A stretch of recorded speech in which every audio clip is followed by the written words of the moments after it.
Good morning. How are you all today? I know you're celebrating and looking forward to Christmas that's coming up in a little bit.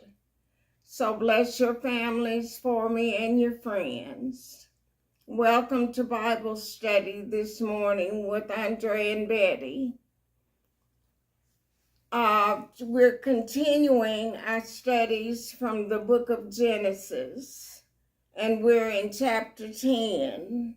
We will be looking at the historical record of Noah's descendants and how the Lord is going to repopulate the world, because as of last week's lesson, only 8 people were alive, and the animals and insects and whatever he took into the ark was left alive. But God is going to repopulate the world through Noah and his descendants. Verse 1. Now, these are the generations of the descendants, or the historical record of the sons of Noah, Shem, Ham, and Japheth. And unto them sons were born after the flood. So these are the sons of Japheth in chapter 2. And the verses are going to explain themselves. The sons of Japheth, Gomer, and Magog, and Madai, and Javan, and Tubal, and Meshach, and Tyre, 7 sons to Japheth. And the sons of Gomer, that was the first son, Ashkenaz, and Riphath, and Togarmah.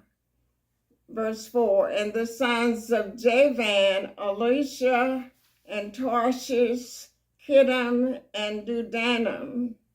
This verse 5, by these, all those that we just named, by these were the isles of the coastal regions of the Gentiles divided in their lands, every one after his tongue or language, after their families in their nations.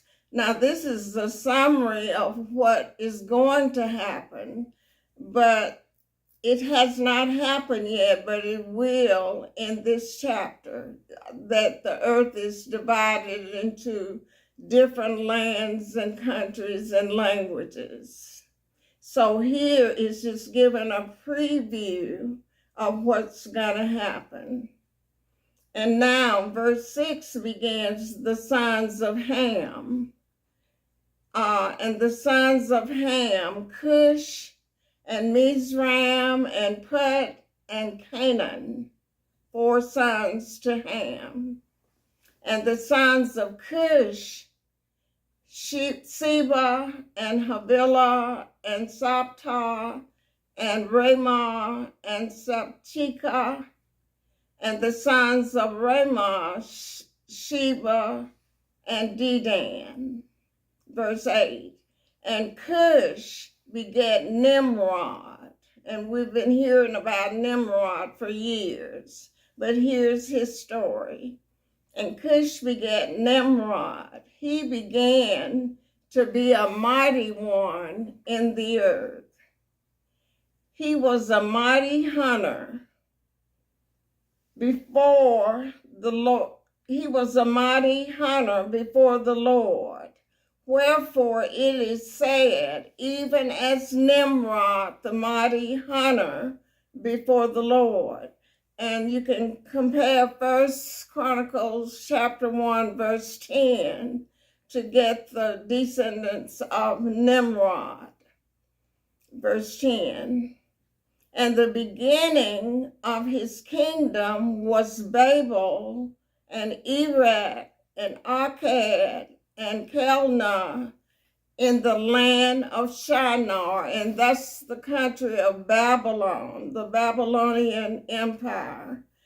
And the beginning of his kingdom, Babel means confusion. So after the flood, these people are going to be in one place and they'll speak the same language. But then, because they're going to try to get to heaven their own way, God comes down and destroys what they're attempting to build. But the beginning of his kingdom was Babel. So verse 11, out of that land went forth, that is, out of Shinar, out of that land went forth Asher or Syria, and builded Nineveh, and the city Rehoboth, and Calah. Verse 12, and Rezin between Nineveh and Calah. The same is a great city. Nineveh is a great city, and this is where God is going to send Jonah to preach to the people if they don't repent, and we know the story of Jonah. But the great city is Nineveh. Verse 13, and Mizraim begat Ludim, and Anamim, and Lehabim, and Naphtali. 14, and Pasturim, and Casluhim. Out of Casluhim comes the Philistines, of whom came Philistim, or the Philistines, and Captorim, and Canaan. Now these are going to be, they're going to decrease in number of sons after this. But right now, these are the sons of Canaan who Noah cursed when Ham looked at his father's nakedness. And so, verse 15, and Canaan begat Sidon, his firstborn, and Heth, and the Jebusite, and the Amorite, and the Girgashite, and the Hivites, and the Archite, and the Sinite, and the Arvadite, and the Semorite, and the Hamathite, and afterwards were the families of the Canaanites spread abroad. Now, afterwards is saying after the flood, and after they were divided, the families of Canaan spread all over the Middle East, which is in Canaan land. And it's going to boil down to be 7 nations that remain when Israel go into the land of milk and honey. Verse 19, and the border of the Canaanites was from Sidon, as thou comest to Gerar unto Gaza, as thou goest unto Sodom and Gomorrah and Admah and Zeboim, even unto Lasha. Now these cities, except Lasha, will be destroyed along with Sodom and Gomorrah when we get to chapter 19. But these are Philistine places of living. Verse 20. These are the sons of Ham after their families. So every family had a group of people that were born after the flood. And they spoke after their tongues or languages in their countries and in their nations. Now, none of this has happened yet, but it will, especially in chapter chapter 11 and 12. Verse 21, unto Shem, now these are the descendants of Shem. Unto Shem also, the father of all the children of Eber, the brother of Japheth the elder, even to him were children born.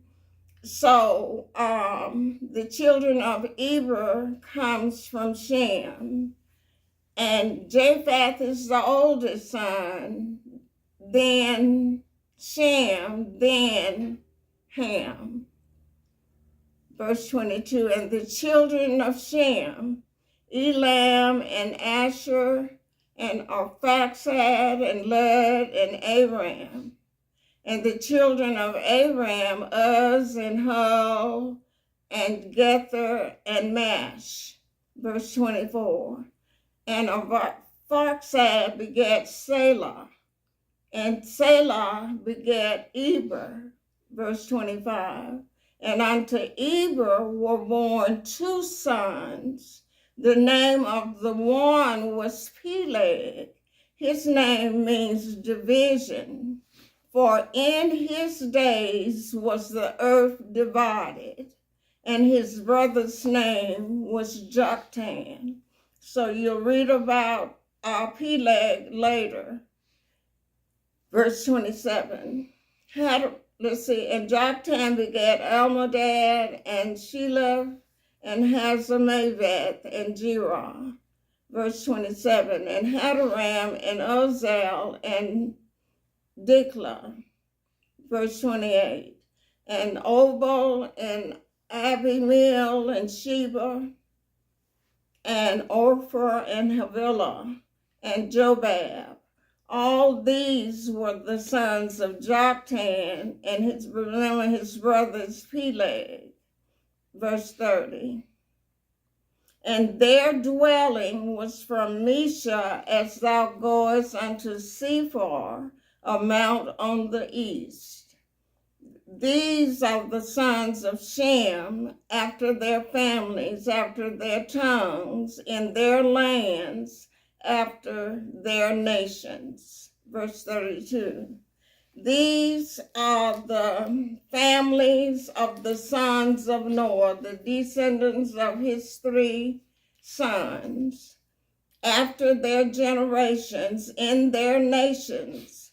And by these were the nations divided in the earth after the flood, and that would come in the days of Peleg. And chapter 11 will go into more details. But look at Deuteronomy chapter 32, verse 8.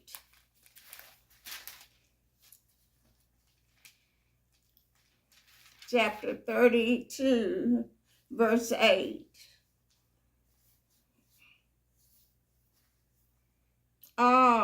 Let's see.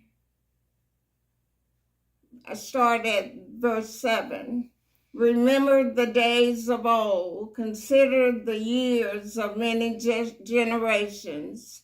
Ask thy father, and he will show thee thy elders, and they will tell thee. And that's Moses journeying with the children of Israel to Canaan, and he's reminding them, God is reminding them to not forget the old landmarks that the fathers have set. Now, verse 8, when the Most High God is the owner and possessor of heaven and earth, when the Most High divided to the nations after they were divided, their inheritance, when God separated the sons of Adam, he set the bounds of the people according to the number of the children of Israel. And so God, every place people are located or populated, is where God put them. Now you can travel back and forth, but these people at this time, they were in this location called the Middle East, where right now wars and all kinds of calamities are happening right now. So these lessons transcend the time of the writing of the Bible into our present day. So we'll just continue next time, and you all have a great day and great holidays. Bye.